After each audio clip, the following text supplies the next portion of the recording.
In this video, I'm going to get real and personal about my menopause journey. I'll share struggles I've faced, what I've learned, and the practices that are helping me navigate this new stage of my life. My hope is that my journey inspires you and reminds you that you're not alone in this. If you're new here, I'm Ileana, your midlife and wellness coach. Here, we talk about all things mindset, wellness, and thriving after 50. Let's get into it. It all started when I turned 50. I was exciting and looking forward to this new season. But honestly, menopause hit me harder than I ever expected. I want to be completely honest with you. I never thought I would go through it the way that I've had. My energy plummeted. I had hot flashes, brain fog, achy joints, weight gain, mood swings, hair loss, you name it, I felt it. And here's the thing, I had always lived a pretty healthy lifestyle. For the most part, I ate well, worked out, made good lifestyle decisions, and have always taken my vitamins.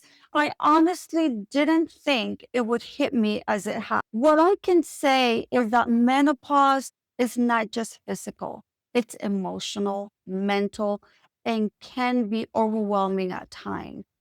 If you're experiencing it, I get you. I know what it's like and know that you're not alone. However, I do realize that everyone goes through it differently. So at times it does feel as if you are in it all by yourself, that no one understands how you're feeling. So today, I want to share my struggles and my experience and some things that I'm implementing that are helping me along the way. So, for about a year, I struggled to get out of bed. And I woke up feeling very tired and I felt exhausted all the time and just unwell. That's when I realized if I wanted to feel better, I needed to take charge of my health and to be my own advocate. So I became a student. I read the books, listened to the podcast, and learned from menopause experts like Dr. Mary Claire Haver, Dr. Mindy Pelz, and others. What I have discovered is this: I can't control everything, but I can create small habits that make a huge difference in my daily life. With the information that I've learned and reaching out to my own doctor to have those conversations about my symptoms, it made me feel less lost and stressed because I would always worry that I could have something else, something terrible wrong with me. Knowing that what I was going through was related to menopause and nothing else honestly made me feel a sense of relief.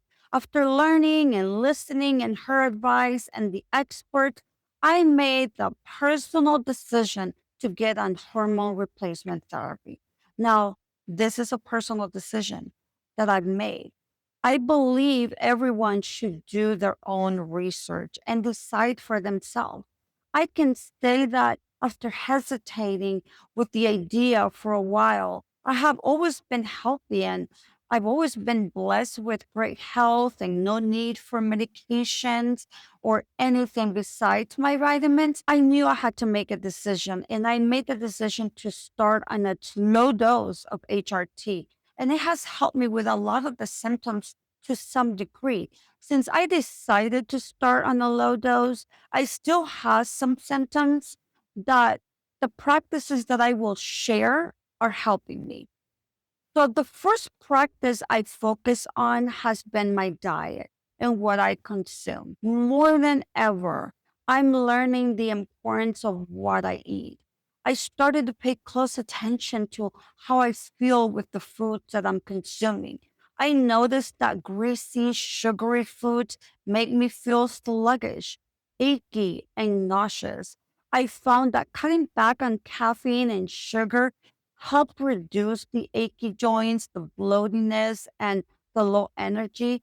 I have been focusing on healthier sugars like stevia. So I've also substituted coconut milk and a splash of half and half on my creamer for my coffee in the morning instead of consuming the other sugars that I was.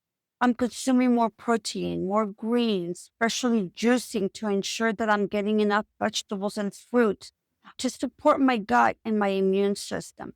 Let me know in the comments if this is something that you would want me to go more in details.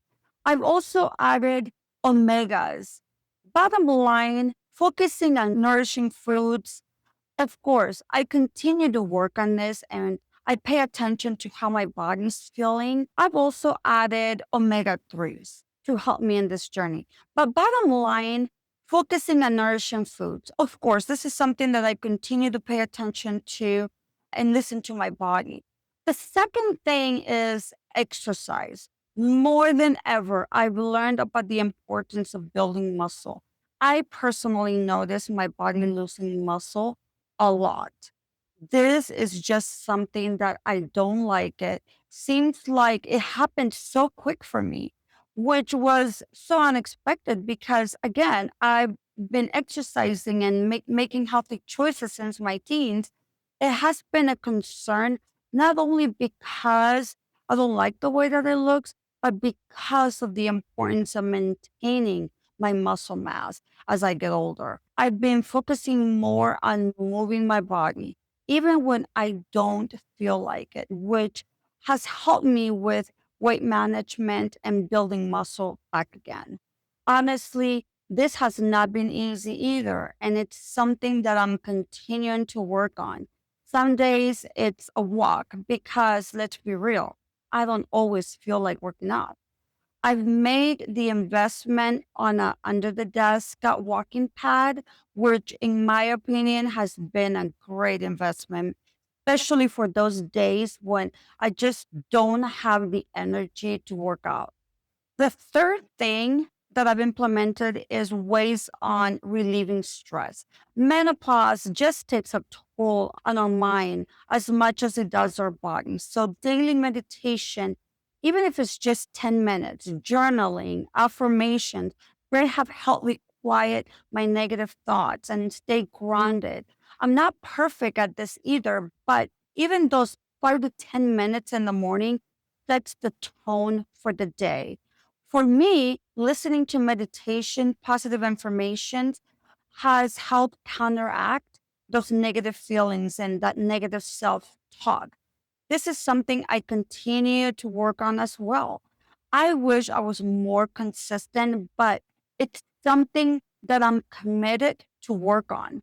However, I would say that starting my morning with a short meditation does make a difference on how I feel for the rest of the day. I'll add the links to some of my favorite short meditations if you want to check those out. So now let's talk about sleep. This was a big one. I struggled with getting enough hours of deep sleep and the night sweats for months, but I found that creating a bedtime routine, no screens for an hour before bed, reading positive books has helped me. As part of my HRT, taking progesterone before bedtime has also made a difference. I have an aura ring that helps me keep track of the quality sleep and just brings that awareness to how much sleep I'm getting and what contributes or not to my quality sleep. Finding support is another one. It's so important to remember that we don't have to do this alone. I make sure my fiance understood what I was going through so he could understand those days when I was just not my ideal self in every way. I also started opening up to my friends and family, and it turns out so many of us are in the same boat. So it does help to share our experiences with them. So, in conclusion, many of these changes might not have an immediate effect. However, the compounding effect of the micro changes that I've implemented have been making a difference. Besides all of the changes I'm making, the big one is a mindset shift. I've had to stop viewing this season as something to get through and start seeing it as an opportunity to adapt, grow, and evolve because this is my new reality. So I've decided to embrace and adapt. I will continue to tweak my practices because I do notice how things fluctuate even on HRT. And the changes to my lifestyle, I will continue to educate myself, learn as much as possible in order to make decisions that are good for me. To share what's working. Share what has worked for you in the comments below. I would love to hear your stories. And if you know of someone going through menopause, share this video with them. We're stronger when we support each other. Let me know what kind of videos you would like to see more of. I would love to support you with that. I hope you enjoyed this video. And I invite you to watch the next video where I will be sharing more on menopause and things that I have personally limited that are making a huge difference. And let me end with this. Your second half of life can be your most powerful chapter yet. So let's continue this fabulous life together and continue to be unstoppable. Don't forget to like, subscribe, and hit the bell for more content about living your best life. See you in the next video. Bye.